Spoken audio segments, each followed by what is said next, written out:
Assalamualaikum warahmatullahi wabarakatuh.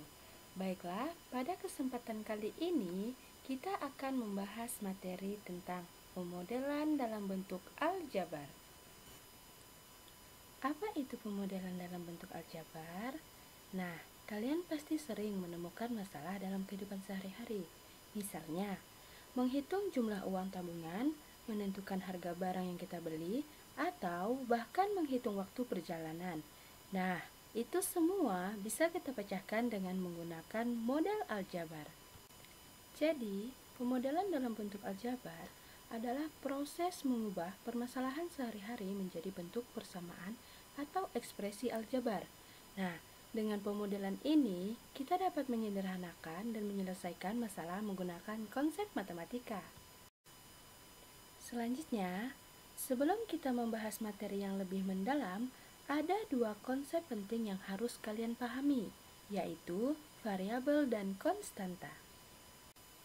Dalam pemodelan aljabar, terdapat dua elemen yang penting membentuk sebuah persamaan, yaitu variabel dan konstanta. Nah, di sini variabel adalah simbol atau biasanya berupa huruf yang digunakan untuk mewakili bilangan yang belum diketahui atau dapat berubah nilainya. Contohnya di sini yaitu X, Y, dan Z. Nah, sedangkan konstanta adalah nilai tetap yang tidak berubah dalam suatu persamaan atau ekspresi matematika. Contohnya 2, negatif 5, dan 10. Model aljabar erat kaitannya dalam kehidupan kita sehari-hari. Nah, dalam kehidupan sehari-hari, banyak loh situasi yang melibatkan hubungan antara berbagai besaran seperti harga barang, waktu tempuh, jumlah barang, dan luas suatu bidang. Hubungan-hubungan ini seringkali dapat dinyatakan dalam bentuk persamaan aljabar yang menggunakan variabel dan konstanta untuk mewakili nilai yang diketahui dan tidak diketahui. Dengan memodelkan suatu masalah dalam bentuk persamaan aljabar, kita dapat menyusun strategi untuk menemukan solusi yang lebih cepat dan sistematis. Dalam menyusun model matematika dari suatu masalah kontekstual, kita harus mengetahui langkah-langkah untuk membuat model matematika tersebut. Nah, di sini terdapat 3 langkah dalam membangun atau membuat sebuah model matematika. Nah, yang pertama di sini yaitu memahami masalah.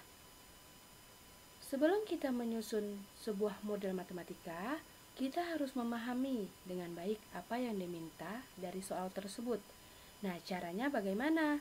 Caranya adalah dengan mengidentifikasi informasi penting apa yang ada dalam soal tersebut dan mencari hubungan antara besaran yang diketahui dan yang belum diketahui. Langkah yang kedua yaitu menyusun ekspresi atau persamaan aljabar. Nah, setelah kita memahami masalahnya, kita lanjut dengan menggunakan variabel untuk menggambarkan situasi dalam bentuk persamaan. Kemudian, langkah yang terakhir yaitu menyelesaikan dan menafsirkan hasil. Nah, setelah kita buat persamaannya, barulah kita cari nilai dari variabel-variabel tersebut. Selanjutnya, mari kita lihat contoh sederhana model aljabar dalam kehidupan sehari-hari. Nah, di sini terdapat sebuah masalah dalam kehidupan sehari-hari yaitu seorang pedagang memiliki sebuah apel dan jeruk. Jika jumlah apel 2 kali lipat dari jumlah jeruk dan total buah yang dimiliki adalah 30, bagaimana cara membuat model aljabarnya? Nah, di sini yang pertama yaitu terdapat 2 buah apel dan 1 buah jeruk dengan jumlah keduanya yaitu sebanyak 30. Nah, apel kita misalkan sebagai X dan jeruk juga kita misalkan sebagai X. Nah, maka dapat kita nyatakan model aljabarnya sebagai 2X ditambah X sama dengan 30.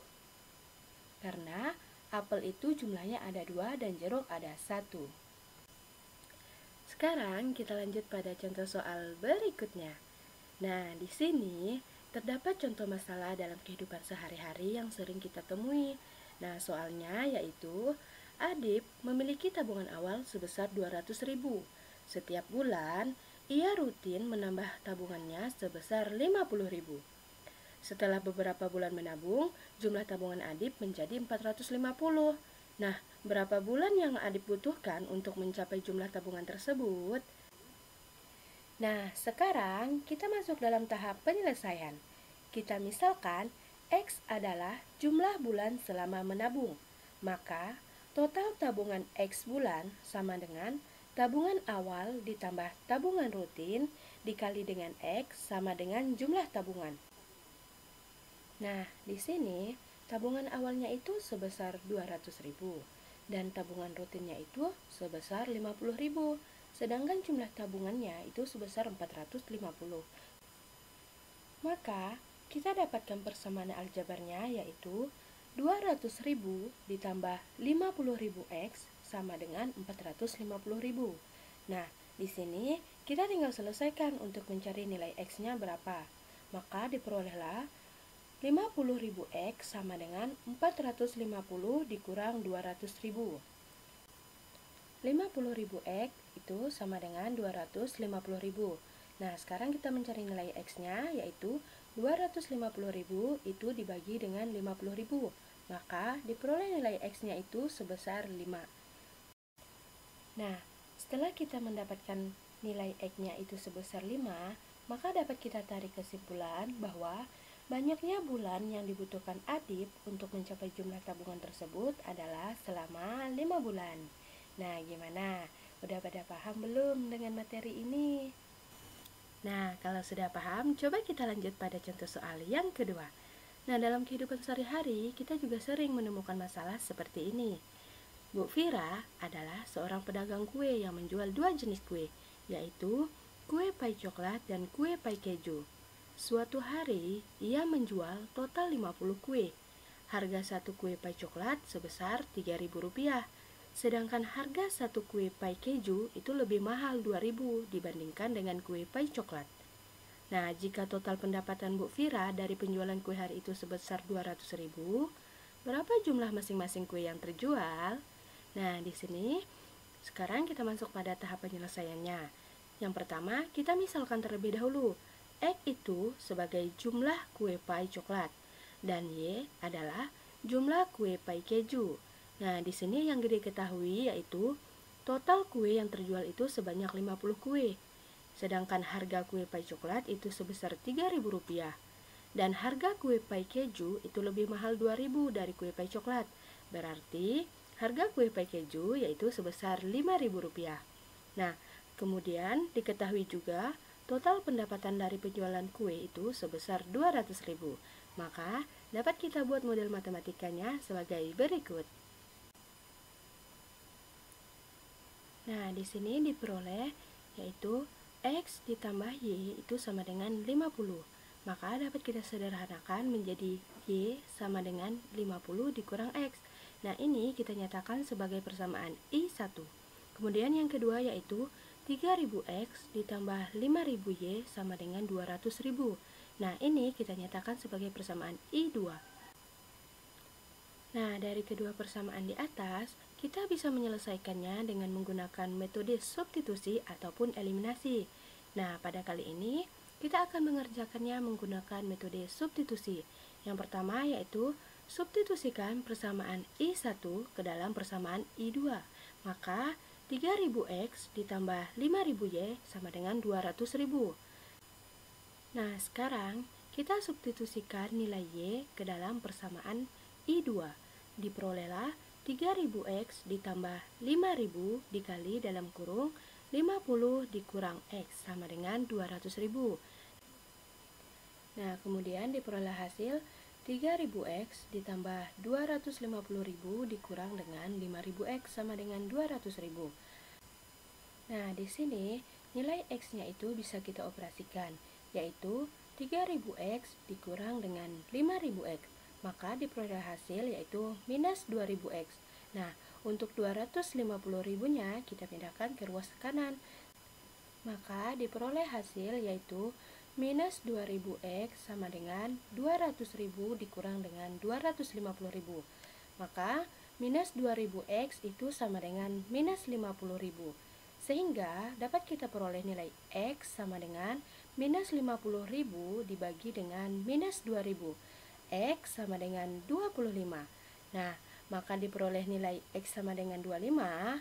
Selanjutnya kita substitusikan nilai X ke persamaan I1, yaitu dimana persamaan I1-nya yaitu Y sama dengan 50 dikurang X, sehingga nilai X-nya kita ubah atau kita ganti dengan nilai 25, sehingga diperoleh Y sama dengan 50 dikurang 25, maka nilai Y sama dengan 25. Setelah memperoleh nilai X sebesar 25 dan nilai Y sebesar 25, maka dapat kita tarik kesimpulan bahwa jumlah kue yang terjual itu sebanyak 25 kue pai coklat dan 25 kue pai keju.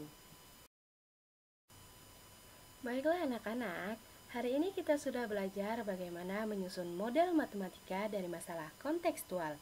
Nah, kita mulai dari memahami masalah, menyusun persamaan aljabar hingga menyelesaikannya untuk mendapatkan jawaban yang tepat. Nah, dengan memahami konsep ini, kalian bisa lebih mudah menyelesaikan berbagai permasalahan dalam kehidupan sehari-hari, seperti menghitung tabungan, menentukan jumlah barang, atau bahkan membuat perencanaan keuangan. Yang paling penting, selalu ingatlah langkah-langkahnya. Yang pertama yaitu kalian pahami masalahnya, kemudian gunakan variabel untuk membuat sebuah persamaan, kemudian yang terakhir selesaikan dengan sistematis. Jika kalian lebih rajin berlatih, kalian pasti akan semakin mahir dalam menyusun dan menyelesaikan model matematika. Terima kasih sudah mengikuti pembelajaran sampai selesai.